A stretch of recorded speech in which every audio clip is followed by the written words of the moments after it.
Hi everyone, it's Elizabeth Williams Riley of D.A.S.H Consulting, where we develop assets for successful habits.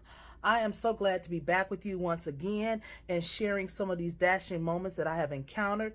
And today I want to talk about soul sabotage. It is so important to think about what we let and how we let things influence our souls.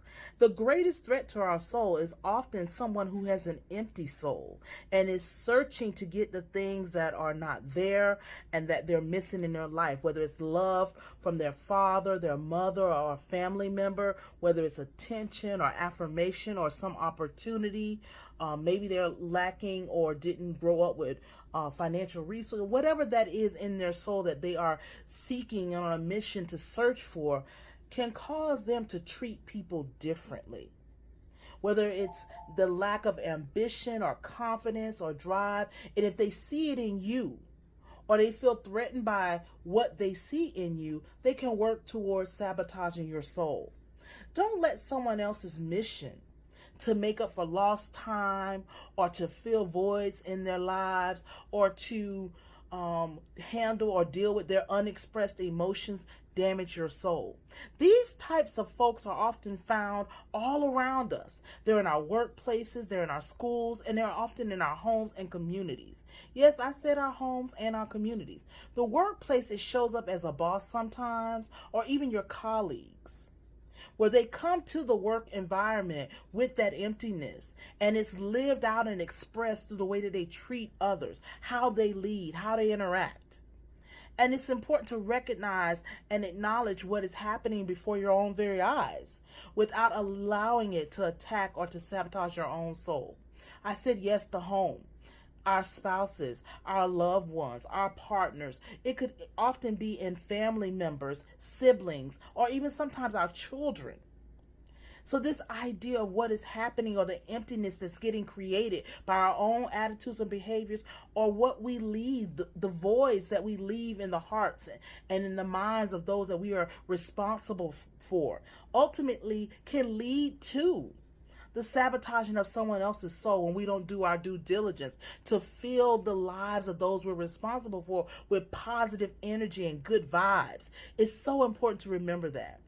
In our schools, they become the bullies that we see on the playgrounds, that we see in the office, that we see often in front of the classrooms. They often are those who are leading and filled with bias and misguided, and they ignore children, or they don't know how to interact with children that are different, or they don't understand children who may come from different backgrounds. It shows up because there's a void and a lack of exposure to difference and what it means to have those differences exist and coexist. That's problematic, and it happens in our schools. The lack of information or history and understanding, and particularly when history is trying to be erased or trying to be misguided by others or rewritten, and that's important in our communities. Through those who govern or to who are there to protect and to serve, when they're corrupt or they if they have emptiness, it could be even in a clergy member, it could be those who are selfish leaders, when there is an emptiness or a void that they have not filled, or it hasn't been filled with the right kinds of things, and it hasn't been nurtured in a way that fosters respect and integrity and dignity, it ultimately shows up in the way that they lead, how they engage with one another, how they engage in their own mission and work, and how they serve the people. So it is important to remember that those empty souls can influence and can impact the way that we engage with one another. But what they cannot do is sabotage our souls. Beyonce, girl, I gotta give it to you. You said it best when you told us you won't break my soul.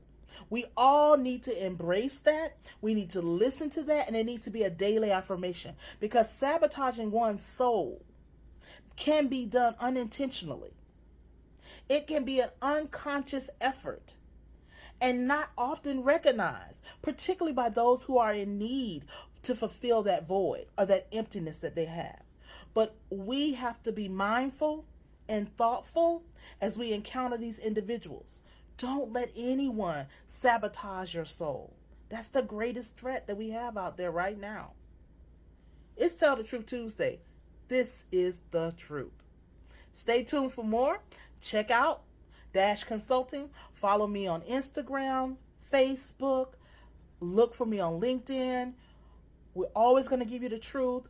If you are in your season where this is inspiring you and encouraging you, and you need some support through your own leadership, if you need some support through whatever is happening in your life, that you want to tap into you and step into yourself to really look at ways to develop your assets, to create more successful habits in your own life, contact me at D.A.S.H Consulting. I'm here to provide you with that coaching guidance. I'm here to help organizations deal with their leadership and to help leadership think about these things so that they don't create these environments that sabotage our souls in any way, shape, or form.